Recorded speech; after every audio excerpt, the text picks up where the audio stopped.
নমস্কার। আজ একটি গুরুত্বপূর্ণ খবর নিয়ে এসেছি। এটি পশ্চিম মেদিনীপুর জেলার চন্দ্রকোনা থানার অন্তর্গত মাংরুল ৩ নম্বর গ্রাম পঞ্চায়েতের আগর গ্রামের খবর। আগর গ্রামটি আমাদের পুরশুরি গ্রামের পাশের গ্রাম। এই গ্রামের প্রাথমিক বিদ্যালয় থেকে আগর পানপাড়া যাওয়ার রাস্তার বেহাল অবস্থা নিয়ে আমরা আজ আলোচনা করব। দীর্ঘ ১৫ বছর আগে শেষবার এই রাস্তায় মোরামের কাজ হয়েছিল। তারপর থেকে আর কোনো উন্নতি হয়নি। ভিডিওতে আপনি দেখতে পাবেন কেমন বেহাল অবস্থায় এই রাস্তা। বৃষ্টির সময় ১ হাঁটু জল জমে যায় আর এর ফলে চলাচলে বিপত্তি দেখা দেয়।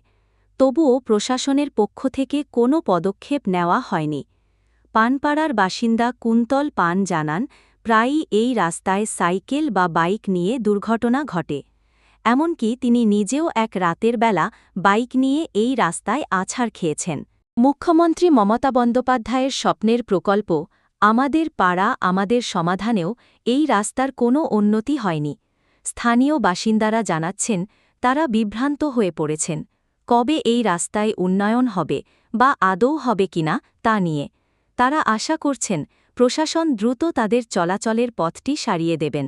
এটি ছিল পুরশুরি লাইভের একটি খবর। আরও অনেক খবর আমরা শীঘ্রই নিয়ে আসব। ভালো লাগলে শেয়ার করুন, লাইক এবং সাবস্ক্রাইব করতে ভুলবেন না। ধন্যবাদ।